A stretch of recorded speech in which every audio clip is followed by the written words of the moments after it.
अस्सलाम वालेकुम नाज़रीन, मेरा नाम अली रज़ा है और आप देख रहे हैं पाकिस्तान टुडे। हम बात करेंगे आज जमात इस्लामी की जानिब से बिजली की कीमतें कम ना होने पर एहतजाज की कॉल दे दी गई है। पहले भी मुज़ाकरात हुए हैं हुकूमती सतह पर, क्या मौक़िफ़ सामने आ रहा है इसके ऊपर भी बात करेंगे। क्यों बिजली की कीमतों में कमी नहीं आ रही, क्यों दीगर जो मसाइल हैं जो कि एनर्जी सेक्टर से मुंसलिक हैं उसके अंदर एक आम आदमी को जो सूरत हाल है बेहतर उसका सामना क्यों नहीं करना पड़ा, क्यों बिजली के बिल्स हों, चाहे एक आम आदमी एक आम सारिफ बल्कि सनतकार भी इसके ऊपर बहुत ही ज़्यादा बात करते दिखाई देते हैं। वो कहते हैं कि हमें बोला जाता है कि आदमी मंडी में एक्सपोर्ट्स के ऊपर जो है वो काम करें, उसके ऊपर ज़्यादा से ज़्यादा जो हैं वो जो नंबर्स हैं वो लेकर आएँ, मगर हम कैसे लेकर आएँ जब हमें बुनियादी सहूलियात ही मैसर ना हो, ना सस्ती बिजली हमें मैसर हो, ना ही सुई गैस, ना ही आपको पानी मैसर हो, और फिर साथ ही बल्दियाती मसाइल तो इसके अलावा अलग है।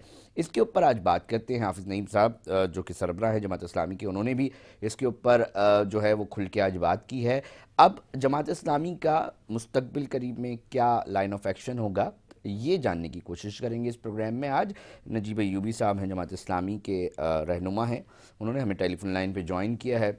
सर, थोड़ा सा हमें अहवाल बताइएगा, क्योंकि हमारे नाज़रीन जानना चाहेंगे। माजी में भी आप लोगों ने एहतजाज किया, बातचीत हुई, मुज़ाकरात हुए, क्या उस वक्त बात हुई थी, और अब दोबारा जो कॉल देने जा रहे हैं उसकी क्या वजूहात हैं? जी अस्सलाम वालेकुम अली रजा। जी वालेकुम सलाम। जैसा कि आपने अपने इंट्रो में कहा कि जमात इस्लामी की ये कॉल हाफिज नईम रहमान साहब ने ये दी है 17 तारीख को, तो ये पहली बात तो ये कि ये पूरे पाकिस्तान में है। और इसमें आप जानते हैं कि आईपीपीस के इशू को जमात इस्लामी ने जिस तरीके से हाईलाइट किया और हुकूमत को तजावीज दी, और उसके नतीजे में 14 रोजा धरना जो पिंडी में हुआ और माहिदा हुआ और रिटर्न माहिदा हुआ, उसमें जिन चीजों की हमने निशानदेही की थी कि अरबों रुपए पाकिस्तानी आवाम के जिस अंधे कुएं में जा रहे हैं उसको आईपीपीस कहते हैं, और ये एग्रीमेंट सरासर गलत है, बदनीयती पे मुश्तमिल है, और जितने यूनिट्स बताए गए थे उससे कहीं ज्यादा उनको कैपेसिटी चार्जेस के नाम पे पाकिस्तानी आवाम के पैसे दिए जा रहे हैं। तो चुनाचे उस एक लंबी दास्तान के बाद ये जरूर हुआ कि 11 से 13 आईपीपीस को रीनेगोशिएट किया, और 5 आईपीपी जिसमें नेशनल पावर वगैरह भी शामिल थी उसके मायदे खत्म किए गए, जिनमें अरबों डॉलर पाकिस्तानी जा रहे थे। हमारा स्टैंड ये है कि जो 11 आईपीपी के साथ मायदे खत्म हुए हैं उसका रिफ्लेक्शन बिजली की कीमतों की कमी की सूरत में पूरे पाकिस्तान के अवाम को मिलना चाहिए, पहली बात। दूसरी बात ये कि हमने ये भी कहा कि जो कि फौजी फाउंडेशन के जेर तहत 5 और 6 आईपीपी आती हैं, इनके साथ भी नेगोशिएट किया जाना चाहिए, और आगे बढ़ के उन्हें खुद जब इन मामलात को देखते हुए अपने माहिदों को चेक करना चाहिए। तो इस एतबार से हम ये समझते हैं कि 25 से 27 रुपए फी यूनिट बिजली की फौरी तौर पर कीमत कम की जा सकती है, जो कि अभी तक नहीं हुई। इसके अलग रकम हो ये रहा है कि लोड शेडिंग सर्दियों के अंदर भी मियाद डबल कर दी गई है। सड़कें हमारी बुरे हाल से दो चार हैं। हमारे कमर्शियल सार्फिन के अलावा घरेलू सार्फिन बिजली के अलावा गैस और पानी तक के लिए भी मोहताज हो चुके हैं। तो ये जो इनकी अपनी मराहत है, अब ये देखिए इसमें 500% इजाफे कर लिए जाते हैं, सिर्फ 1 घंटे के अंदर एक बिल ला के फौरन मंजूर करवा लिया जाता है। मगर आप समझते हैं नजीब साहब कि सिर्फ एहतजाज से सूरत हाल बेहतर हो सकेगी? क्योंकि माजी में बड़े एहतजाज दीगर सियासी जमातें आप समेत कर चुके हैं, मगर जो फ्रूटफुल नताइज हैं वो तो आज की तारीख में भी अवाम देखना चाहते हैं। कराची एक सनती हब है, माशी हब है, यहाँ का ताजर आज भी एहतजाज करता दिखाई दे रहा है कि खुदा का वास्ता हमें बिजली की जो कीमतें हैं उसमें कमी करके दे दें। एहतजाज हुए, मुज़ाकरात होते हैं, मगर उसका जो अमली नमूना है वो एक आम आदमी नहीं देख पा रहा। इसके पीछे क्या वजूहत समझते हैं आप? अब तक मुज़ाकरात की कमेटी जब जब बात करती होगी उससे आप ये बात तो करते होंगे ना नजीब साहब कि जनाब एक आम आदमी को तो मसला हल हो जाना, ठीक है जी आपने आईपीपीस के हवाले से ये स्टेप लिया, ये स्टेप लिया, ये स्टेप लिया, मगर अब एक आम आदमी यकीनी तौर पर देखना चाहता है। तो आप लोग क्या समझते हैं, आप लोगों का क्या मौक़िफ़ है इस पर कि हुकूमत क्यों नहीं कर रही है? देखिए आपकी बात बिल्कुल सही है कि फौरी तौर पर इसके नताइज सामने नहीं आ रहे होते, लेकिन ये कि ये जमात इस्लामी की 6, 7, 8 साल की मुस्तकिल मेहनत और कारकुनान की जद्दोजहद और हमारे मौकफ की कामयाबी है कि हुकूमत ने अब ये तय किया कि हमने ये आईपीपीस के साथ माहिदों को कुछ जगहों पे खत्म करना है, कुछ जगहों पे रीनेगोशिएट करना है, जिसके नतीजे में हुकूमत को तो रिलीफ मिल गया, लेकिन उस रिलीफ को नीचे ट्रांसफर नहीं किया जा रहा।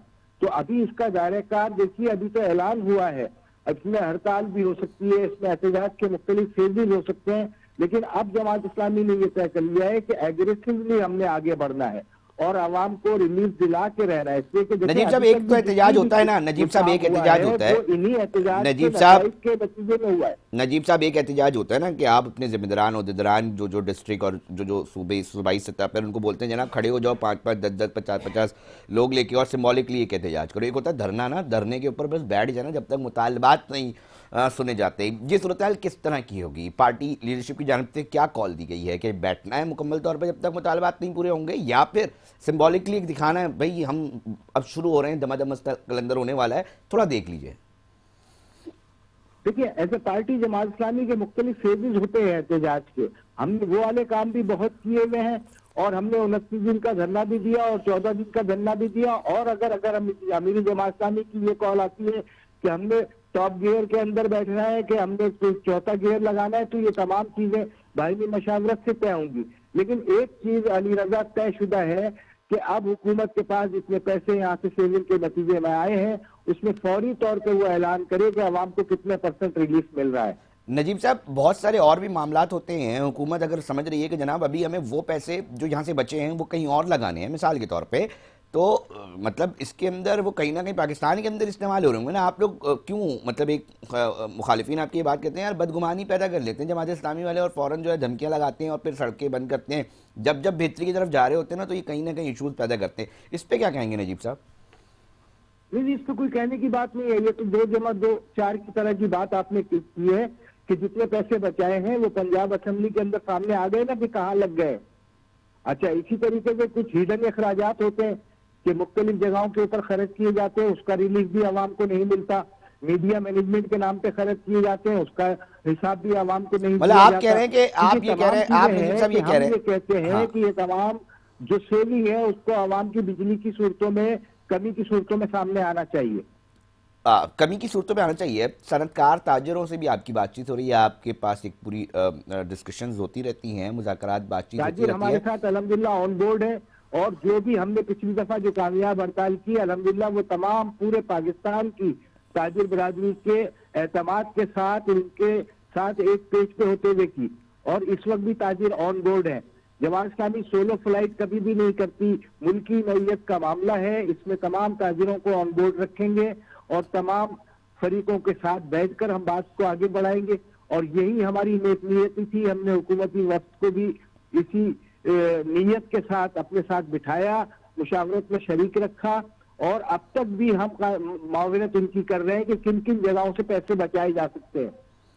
लेकिन असल मसला ये है कि जो पैसे बच रहे हैं उसको आवाम को रिलीफ की सूरत में मिलना चाहिए। अब 17 तारीख की ये जो कॉल है, इसके बाद हंगामी इजलास सारे शहरों में शुरू हो चुके हैं जमात इस्लामी की नज़्म के, कि एहतजाज को कहाँ होना है, किन किन जगहों पे होना है और किस फेज में इसको हमें कन्वर्ट करना है। लेकिन एक लाइन तय है कि हमने ये कीमतें कम करवा के ही उठना है। सर, एक हम जानना यकीनी तौर पे जाएंगे कि जनाब जरा हमारे नाज़रीन को भी बताएं ना, आप लोग क्या समझते हैं कि हुकूमत कितनी कीमतें कम कर ले तो आप बोलेंगे जनाब ठीक है हमने कुछ ना कुछ गेन कर लिया, हमारी एहतजाज की कॉल काम आ गई। इस हवाले से थोड़ा आगाह कर दिएगा कि आप क्या समझते हैं कि जनाब इतनी कीमतें अब इस मार्जिन के ऊपर जो काम हुए हैं IPPs को लेकर, उस पर अब इतनी कीमतें तो बनती है कि काम आदमी को जमात इस्लामी ये कह सके बता कि जनाब कराची समेत, क्योंकि कराची की एक सूरत हाल मुख्तलिफ है, यहाँ माशाल्लाह से के इलेक्ट्रिक मौजूद है तो उनके अपने कानून, उनके अपने मामलात हैं, तो आप ये कहेंगे कि जनाब हमने इतनी थी और इतनी करवा ली। सजेशंस तो दी होंगी ना आप लोगों ने। पाकिस्तान का मामला ये कि एक आम आदमी अच्छी तरह जानता है कि ये जो सारा मामला हाईलाइट हुआ और इसमें जितनी भी पेशरफ्त हुई ये जमात इस्लामी की ही कोशिशों के और जद्दोजहद के नतीजे में हुई है। बाकी तो तमाम ही सियासी पार्टियों के मसाइल कुछ और हैं। किसी के मसले हुकूमत में रहना है, किसी के मसले मराहत हासिल करना है और किसी के मसले जो है अपने बिल बढ़वाना है। सिर्फ जमात इस्लामी अवाम के इश्यूज की बात कर रही है और अवाम के इश्यूज के ऊपर अगर IPPs के साथ रीनेगोशिएट हो रहा है तो जमात इस्लामी के एहतजाज के नतीजे में हो रहा है। और हम ये अपना हक महफूज रखते हैं कि अवाम को बिजली के बिलों में रिलीफ दिलाने तक इस जद्दोजहद को जारी रखेंगे। साथ ही साथ हमारा मुतालबा ये है कि कराची इलेक्ट्रिक जिसको कातिल इलेक्ट्रिक कहते हैं उसके साथ भी रीनेगोशिएट होना चाहिए। इसलिए कि ये वो आईपीपी है जो सबसे ज्यादा महंगी कीमत पे बिजली कराची के सार्फिन को दे रही है। इसका भी फॉरेंसिक ऑडिट होना चाहिए। डिस्ट्रीब्यूशन कंपनीज को ओपन मौके मिलने चाहिए ताकि वो अपने लाइसेंस के जरिए यहाँ पर काम कर सकें। लेकिन हमारी इत्तलात के मुताबिक नेपरा के साथ गठजोड़ के नतीजे में कि इलेक्ट्रिक को मजीद छूट देने की तैयारियां हो रही हैं। और अब यह है कि आईपीपी के नाम पे जो रकम जाती थी कि इलेक्ट्रिक उसको डॉलर में चार्ज करने का मुतालबा कर रहा है। तो हमारा स्टैंड तो बहुत वाज़ेह है कि जहां हम आईपीपी के खिलाफ बात कर रहे हैं वहां इलेक्ट्रिक के खिलाफ भी हम बात करेंगे। आईएमएफ के रोल को किस तरह समझते हैं, क्योंकि कहीं ना कहीं ये बात कही जा रही होती है कि जनाब हमें जो है वहाँ से कहीं ना कहीं मुशावरत करके ही अपने पॉलिसीज़ जो है वो बनानी पड़ती है और हम कहीं ना कहीं मजबूर भी हैं, ये तेलको की तरफ से आती हैं चीज़ें। इस मामले को इस चीज़ के हवाले से आप किस तरह देखते हैं, लास्ट कमेंट कर दिएगा। देखिए, माजरत के साथ किबला अव्वल बनाया हुआ है हुकूमत ने तो आईएमएफ को, सर जो जबकि इसकी पैसे देगा चंदा उसको जरूरत तो नहीं थी। देखना पड़ेगा ना, उसके आपको चंदा जरूरत नहीं थी आईएमएफ के पास जाने की, लेकिन हुकूमत ने मजबूर होकर कौम को ये बावर कराने की कोशिश की कि हम मर जाएंगे, हम खत्म हो जाएंगे। अब आईएमएफ ने तय ये किया कि अगर आपको कर्जा लेना ही है हम आपको देते हैं, लेकिन उसने ये भी कहा कि इसका रिलीफ आम आदमी को मिलना चाहिए। इन्होंने उस जगह तो आईएमएफ की बात मानी नहीं, लेकिन ये कि दूसरे और तीसरे और चौथे फेज के अंदर आवाम को बताते रहे कि शुक्र है आईएमएफ ने हमें कर्जा मंजूर कर लिया, कर्जा मंजूर कर लिया। तो भाई ये जो कर्जा है ये कोई इमदाद नहीं है, ये सूद दर सूद दर सूद हमें देना है। हमें से मुराद हुकूमत नहीं है, आवाम को देना है। तो ये भी एक गलत रिवायत चल निकली है। तो हम ये समझते हैं कि फौरी तौर पर आवाम को स्ट्रेंथन किया जाए, उसको रिलैक्स किया जाए और उसके बिजली की ये जो बिल है उसके अंदर वाज़ेह कमी होनी चाहिए। ठीक, बहुत शुक्रिया। नजीब अयूबी साहब जमात इस्लामी के रहनुमा थे और अपना मौक़िफ़ पेश कर रहे थे कि जमात इस्लामी ने बिजली के बिल कम ना होने पर 17 जनवरी को मुल्क गिर में एहतजाज का ऐलान किया है। पाकिस्तान के मुख्तलिफ शहरों मुख्तलिफ सूबों के अंदर जो है वो एहतजाज अपना रिकॉर्ड करवाया जाएगा। कहा जा रहा है कि पहले मुज़ाकरात किए और बताया गया कि जनाब हम ये काम करके देंगे, कीमतें कम करके देंगे। IPPs के ऊपर भी हुकूमत ने स्टेप लिया, मगर अब क्यों नहीं हो रहा, इसके ऊपर जमात इस्लामी ने एहतजाज की कॉल दी है।